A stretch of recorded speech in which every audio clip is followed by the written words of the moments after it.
Welcome to The Awakened Heart, a podcast for healing women. This is a space where your voice matters, your body is sacred, and your healing is never rushed, nor is it ever minimized.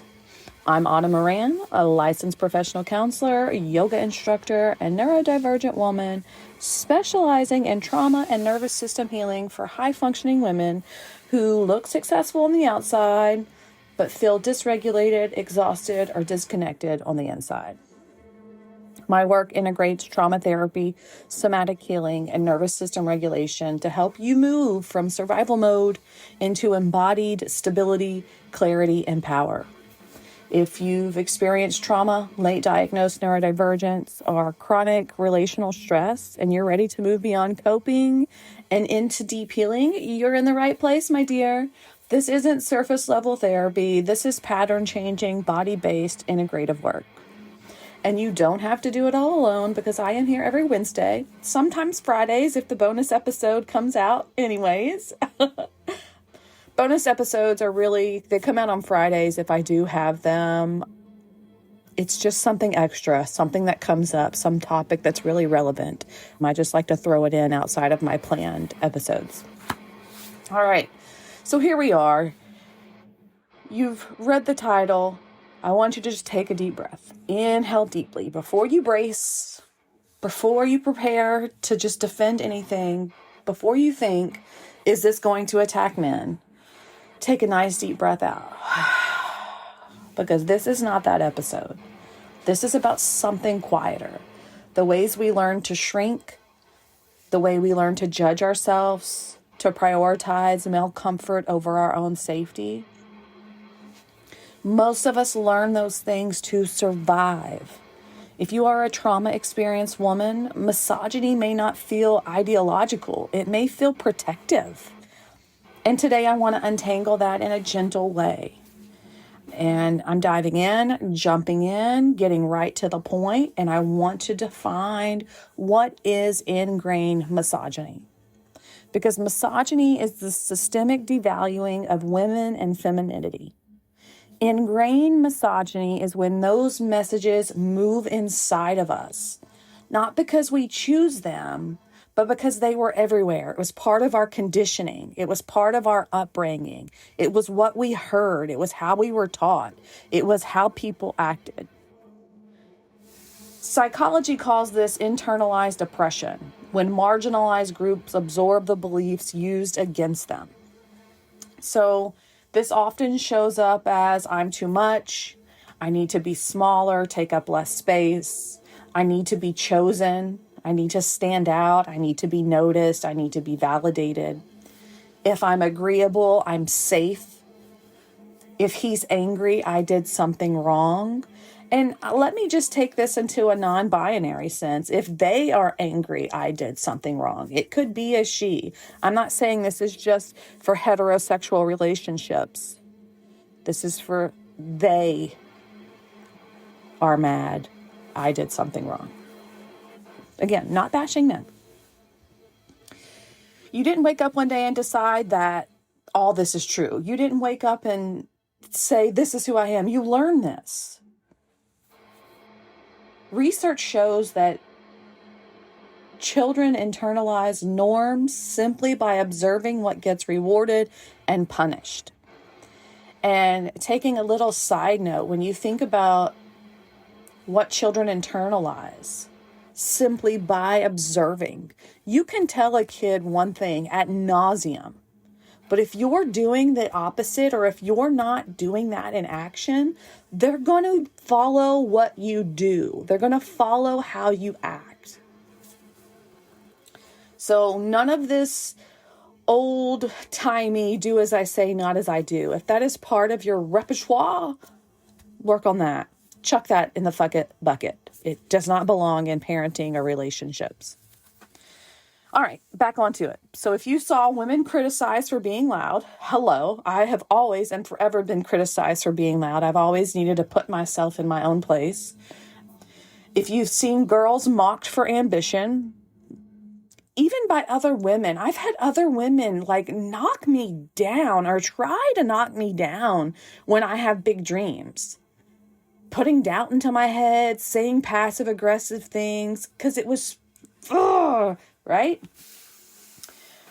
If you saw mothers exhausted but praised for their sacrifice, right? The woman that does and does and does and does, but secretly falls apart, secretly has a few drinks, openly has a few drinks, disconnects, is not available when the show is off. If you saw men excused for emotional immaturity, that horrible saying, boys will be boys. No, that needs to change. So your nervous system took notes that this was something that was exemplified for you. And what does this look like? Like, just going a little bit deeper, I want to break down some of the things that it looks like to have ingrained misogyny, because this is something we may have and not know that it's misogyny. So I'm not here to shame. I'm not here to say you're bad, do better, you suck. I'm here to say, hey, these are things I think we're carrying on as women that we can let go of, that no longer serve us. So number one is shrinking to stay safe.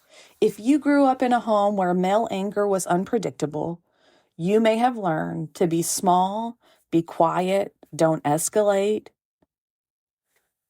Your nervous system had to adapt. It's not a sign of weakness. Research shows that appeasement behaviors are survival strategies. People pleasing is a trauma response. We don't get gold stars for that. If anything, it takes away our stars. You may call it being easygoing, but your body knows it's scanning for safety. And now as an adult, that can look like softening your tone constantly, managing your tone, making sure you're professional, making sure you're feminine, making sure you're soft enough so that everyone around you feels safe. Over apologizing. Oh, I'm sorry. Excuse me. Oh, I'm sorry. I forgot. Oh, I'm sorry. Over apologizing. Avoiding confrontation. Those two things right there that I just listed are ways to avoid confrontation. But avoidant tendencies, agreeing, not putting up a fight in the sense of saying your voice or advocating for yourself, you avoid any perceived confrontation, perceived or real. And maybe you laugh when uncomfortable. You know, if you've been on a date, if you've been around people and someone says something inappropriate and you just kind of laugh it off because, what a horrible thing to say in front of people, but God, that's uncomfortable. When you really need to say is, I can't believe you just said that out loud. Can you tell me more about your way of thinking? Call them out. Don't let people get away with saying things that make people feel uncomfortable. Let them know that, hey, you need to monitor yourself as well. More to come. Got sidetracked. So that's not personality, right? That's pattern. This is patterns that you've learned in order to stay safe, in order to keep people happy. Another way that ingrained misogyny shows up is one that's very painful. This is the one I just mentioned earlier when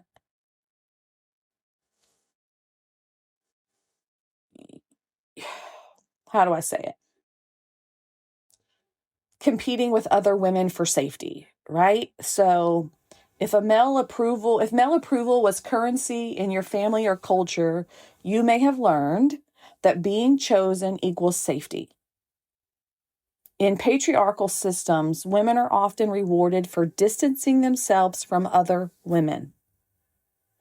That old saying, I'm not like other girls, I get along with men better. That narrative is often trauma coded. It says, I am safe because I'm different. But underneath that is fear. If I'm not chosen, I'm vulnerable.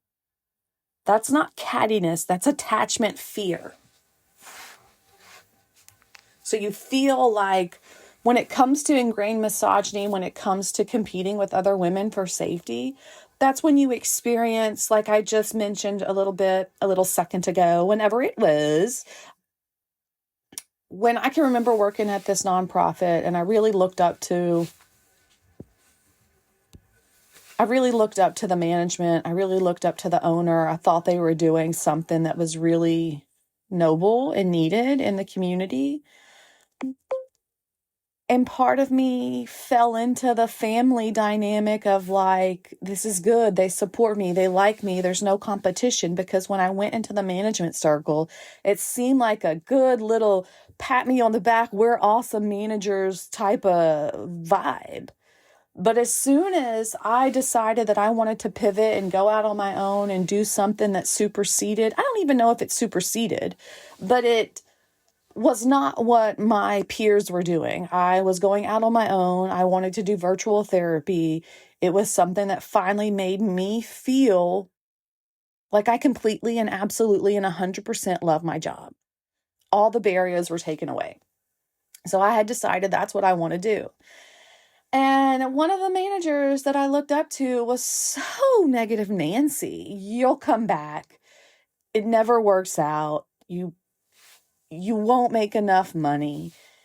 It was just so disheartening to see. Mind you, at this point, there were other reasons for me to go. People had already shown their true colors.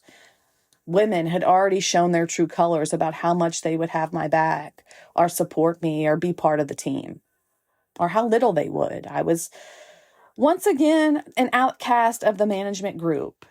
And it wasn't because I sucked, because I was the only manager at one point to be celebrated for Manager's Day, Boss's Day. So it wasn't like I was being a horrible employee. I was absolutely on top of my game and did all I could to be well. And they just wanted more from me. I had to keep proving myself as if what I was doing wasn't enough. And that's just again, competing for safety. All I wanted was to be paid what I felt I was worth. And I wanted to be safe and secure in my job, not to feel like it was all about to go away. And the women that were in charge, I had to compete with them to feel safe. That's ingrained misogyny, right? Women against women. Up next is distrusting female emotion. Because if you were labeled dramatic, emotional, hell, even hysterical, right? You may now dismiss other women's pain. Girl, it's not that bad. Girl, it could be worse. Don't even worry about it. You got this. Don't. If you feel irritated by female vulnerability, she's so needy. She always has to have an accommodation. She always has to have a problem. Like she's just so whiny. So needy. Grow up. You think that's bad? Try what I've been through. A little calloused misogyny. What if you pride yourself on being low maintenance? You've learned to be, quote unquote, low maintenance so that you're not identified as dramatic or emotional or too much or needy or girly or soft or, heaven forbid, weak. Because historically, women's emotional expression has been pathologized. The term hysteria literally comes from the Greek word for uterus. When you distrust female emotion, you may be echoing centuries of conditioning. It's not about shaming you. It's about letting you see what we've inherited. So be softer with yourself so that you can be softer with other women. It all starts with you. As cheesy as that statement sounds, it really is about your internal womb, your internal battlefield, if you will. Like, if it's a battlefield, clean that shit up. Make it a utopian landscape inside. Lost my words. I don't know what I'm trying to say other than saying, if it's a battlefield in your mind and your body, do all that you can do to end the battle. Turn it into compassion, peace, and love for yourself so that you can pour it outward to others. What about this next one? This is one of the final ones of ingrained misogyny, I think I'll say today. And that's over-accommodating men or others. Many trauma-experienced women become emotional caretakers because you anticipate moods, you smooth the tension, you manage the tone, and you absorb the discomfort when it comes up. It has been shown that women perform significantly more emotional labor in heterosexual relationships. And oftentimes, if you've experienced trauma, this labor has begun since childhood. You may have been the mediator, peacekeeper, the emotionally mature one that your parent relied on. You're so much older for your age. You're such an old soul. We're best friends. Take all my pain. Help me solve my problems. Pick me up off the floor. And now in adulthood, what happens, sis? You are fucking tired. Not because you're incapable, but because you were trained to regulate everyone else and leave yourself in the dust. So this is ingrained misogyny in women. Like, some other things that pop into my mind is like when women have stereotypes for how men should be. Men can't have sissy drinks. Men can't cry. Men can't be weak. Men can't be soft. Men have to be able to make the decision. It's like, no, they're human too. Let's not be misogynistic. All right, so what does it look like in men? I want to slow it down here, because trauma lives in men too. Many boys are socialized to disconnect from their vulnerability. Don't cry. You're a wuss. Or maybe worse words. Be a sissy. Maybe even worse words. I can't even go into it, right? I don't know how men talk to men. I've never experienced that. But I've seen somehow some boys are, and who they are and what they've been trained are two different things. So there was a guideline. What was it? What did I read? It was something in an APA journal, found that rigid masculinity norms correlate with emotional restriction and relational difficulty. If a boy is shamed for crying, if vulnerability is mocked, and if his dominance was rewarded, he may grow into a man who struggles with emotional language. He may grow into a man who avoids responsibility that feels overwhelming. And when I say feels overwhelming, that's a small threshold. And he may grow into a man who deflects discomfort with anger. Anger is an emotion just like every other emotion. It's to be acknowledged. It needs to be worked through. It needs to be honored, right? But anger is also a secondary emotion in the sense that give me someone that's repeatedly angry, that has a short fuse, that's quick temper and all those, and I'll give you someone that has a wound that needs to be healed. They are hurting in some way, and instead of grieve, instead of be sad, instead of cry or be vulnerable, they choose anger. Their baseline is anger. Maybe it's automatic for them. It's context, right? This is not an excuse for men. This is just context, because misogyny harms men too. It teaches them that feelings are weakness, women exist for support, and power must be protected. And when men internalize that, intimacy suffers.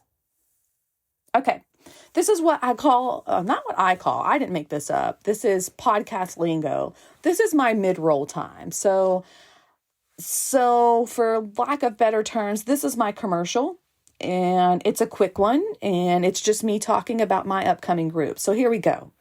If you've been feeling disconnected from your body, second-guessing your instincts, or realizing that insight alone hasn't created safety, this spring, I'm opening one small somatic healing group.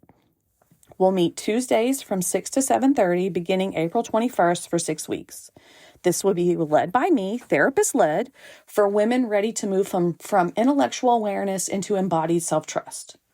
This group is for women who are insightful and capable but find themselves freezing, over-explaining, or second-guessing when something feels off. Over the 6 weeks, we'll focus on nervous system regulation so you can access clarity and confidence from a steady place. And when your body feels safe, your voice will become clearer.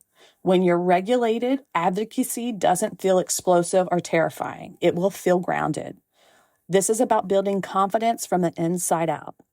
By the end of the group, you'll feel more confident recognizing when something isn't right and more grounded in choosing what to do next. This founding cohort is limited to 5 women. The full investment is $300 due at enrollment that opens March 23rd. You can go ahead and put your name on a list if you are interested. In the show notes, click the link that is the link tree, and then sign up from there. All right, back to the program. Let's go into the nervous system layer, right? Because this isn't about ideology. This is about feeling embodied. This is what I'm talking about with the somatic group. Let's go into the nervous system layer. Because if you've learned your safety depended on being agreeable, attractive, chosen, not threatening the male ego, your body still reacts. You may feel adrenaline, guilt, shame when you set a boundary. You may feel shame when you speak firmly, absolutely, as a matter of factly. And you may feel anxiety when being seen as powerful. Oh my God, they're going to think I'm a bitch. That doesn't mean you're wrong. It means your nervous system remembers. And healing misogyny for trauma-experienced women is less about politics and more about safety. So, there are things we can do to begin to unlearn this misogyny. I broke it down into 5 little pieces, and then we'll try to do some somatic integration so you get an idea about what's to come. All right. So, how do we move gently toward healing? First, I want you to notice without shaming yourself, because shaming shuts down growth. Self-comparison increases it. If you're going to compare yourself to anyone, compare yourself to who you were yesterday. Is that the saying? I'm only in competition with me. I only want to do better, be better for myself and the world and others based on who I was yesterday. Always compare to yourself, not others. That's the root of all evil. It never comes out to anything because you don't know anyone's backstory. You don't know their struggles, and you don't know their entitlements. So compare to you only. And when you catch yourself thinking, she's too much, I need to tone it down, I shouldn't say that, I want you to take a pause. And I want you to ask yourself, who taught me that? Who taught me that her behavior was too much? Does she remind me of someone? Do I hear so-and-so's voice in my head when I think she's too much? Her and I would have a giggle about this. Or if so-and-so was here, she definitely would have something to say about this. That's where you learned it from. Maybe you watched it. Maybe you just witnessed it. Maybe you heard it. Don't ask yourself to accuse, but ask yourself with curiosity. Awareness is data, and data is where you learn to pivot and move and grow. So collect data first. Notice without shaming yourself. Second up, I want you to reclaim your anger as data. Women, trauma-experienced women, neurodivergent women, just women in general, suppress our anger. But anger is boundary energy. There is plenty of research that shows that suppressed anger correlates with higher rates of depression in women. Imagine if I had a little bit of time and dove deeper, it would correlate with stress, heart issues, gut issues, anxiety, panic attacks, insomnia, quality of life, relationships. 8 things I can list off the top of my head that I'm pretty sure suppressed anger correlates with higher rates of. So when you feel irritated, when you feel the anger, I want you to ask, is this misogyny or is this misalignment? So your anger may be pointing to dignity. So like if someone tells you to smile, is this misogyny or is this person just misaligned with your values? Someone telling you to smile is misogyny. You don't have to smile. You don't have to do anything you don't want to. If someone says, Girl, calm down. You're being too much. Is that misogyny? Do you need to be small, pretty, petite, and silent to make everyone else feel better? Are you making other people feel uncomfortable because you're having an emotion? Or is this misalignment? Mary doesn't like this type of behavior because it triggers her because of this. Do you see what I'm saying? If the misogyny is there, chuck it in the fuck it bucket. That is data. That is, if it makes you feel mad, if it makes you feel angry, if it makes your chest tighten, your stomach tighten or do flips, your shoulders clench up, your jaws clench, if it makes your face change,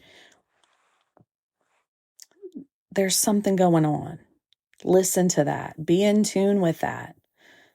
You don't have to solve it. You don't have to know the why, but you can say, when Bob flicks his fork around, I feel tightness in my chest. When Mary plops down, no, let's not say plops down because that's not misogynistic. His actions could be threatening, like the fork and the man, and that can be like some fear, right?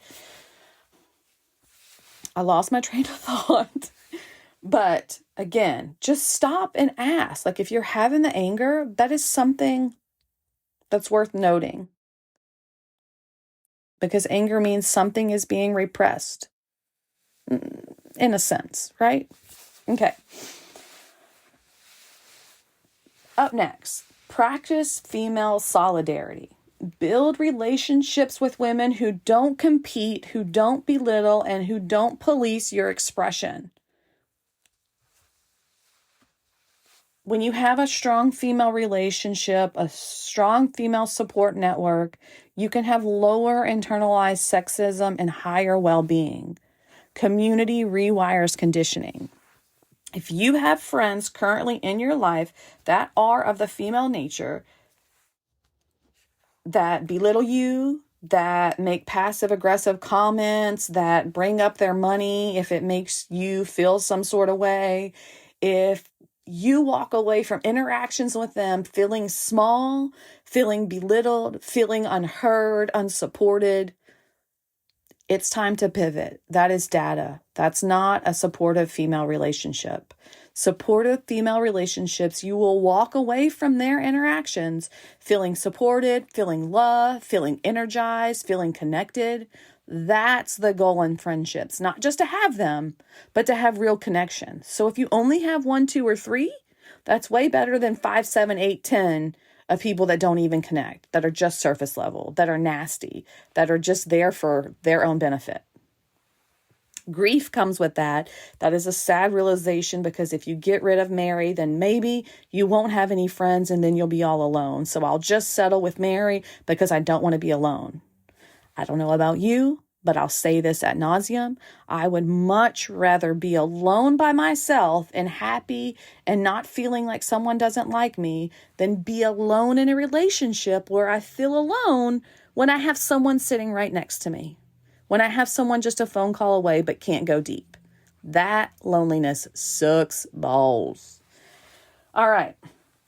So, meetup.com.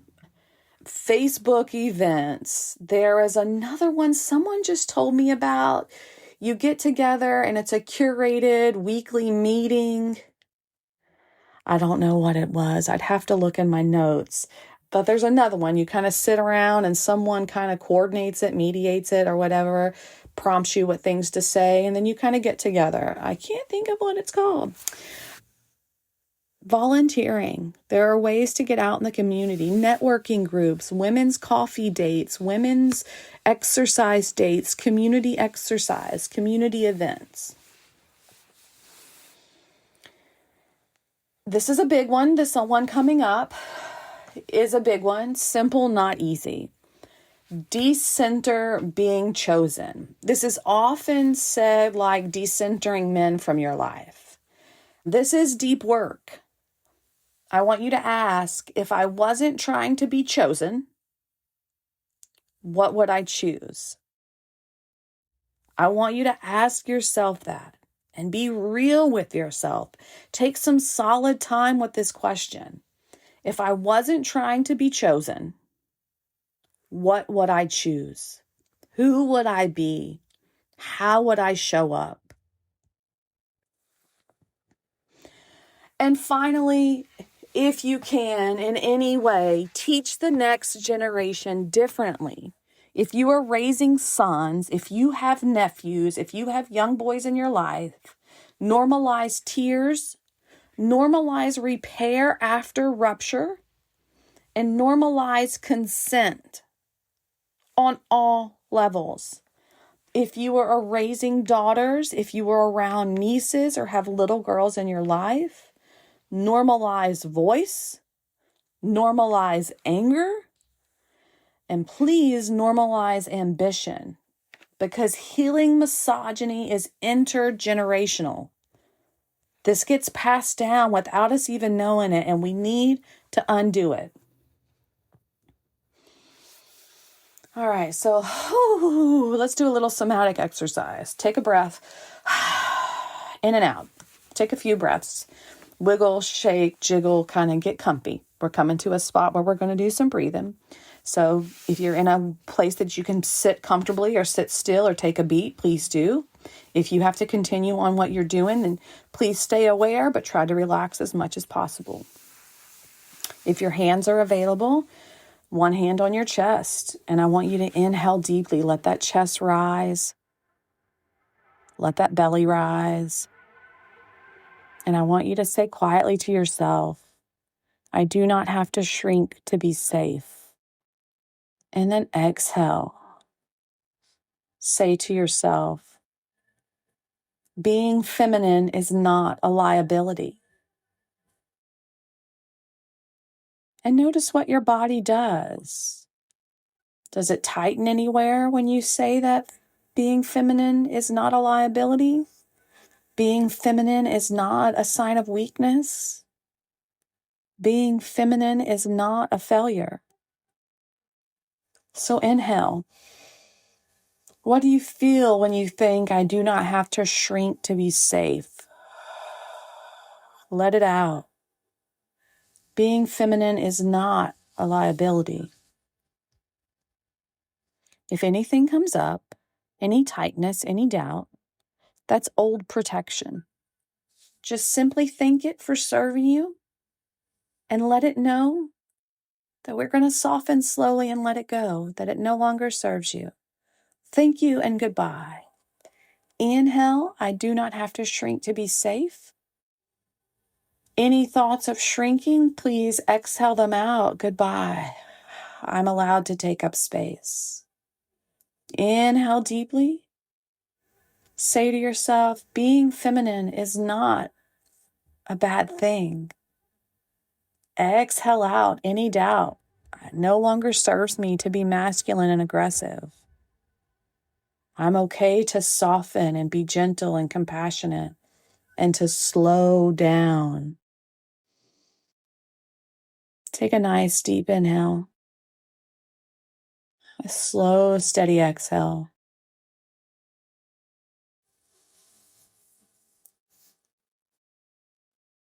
Ingrained misogyny is not proof that you were broken. It's proof that you adapted. You learn the rules of the system in order to survive. But survival rules are not always life rules. You are allowed to take up space. Please take up as much space as you need. You are allowed to trust other women. Just make sure they're safe women. Don't ignore the red flags. You are allowed to speak firmly.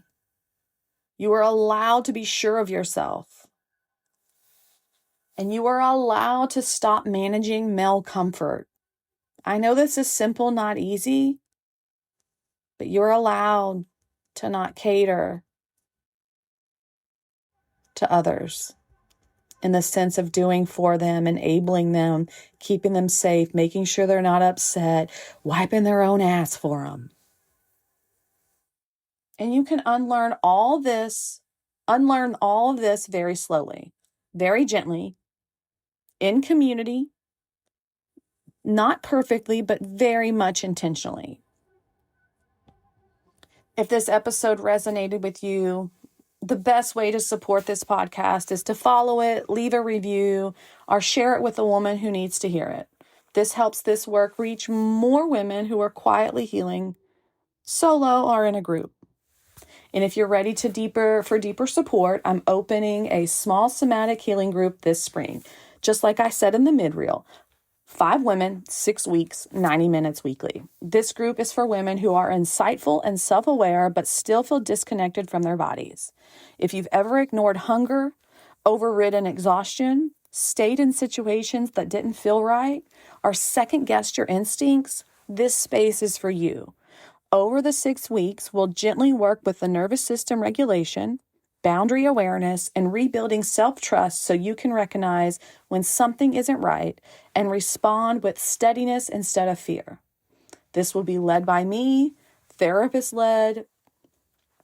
What am I in? 10, 15 years qualified now? It's going to be a small intentional container limited to 5 women. The full investment is $300 due at enrollment to secure your spot. Enrollment opens March 23rd. You can join the wait list now through the link in the show notes. Because spots are limited to 5 women, it will fill up fast. If you prefer individual work, you can book a free 15-minute consultation at the same link with me. Everything you need is in the show notes, is at the link tree. You can find a good Apple, Spotify playlist that is all about empowering women, good vibes, happy music. Until next time, my dears, I want you to know that you are never too much, you're never too late, and you don't have to figure it out all alone, because I will be here every Wednesday guiding you through this beautiful life we have. May you be happy and free. May our healing ripple outward to bless the world with happiness and freedom. Take care of you, and I'll see you soon.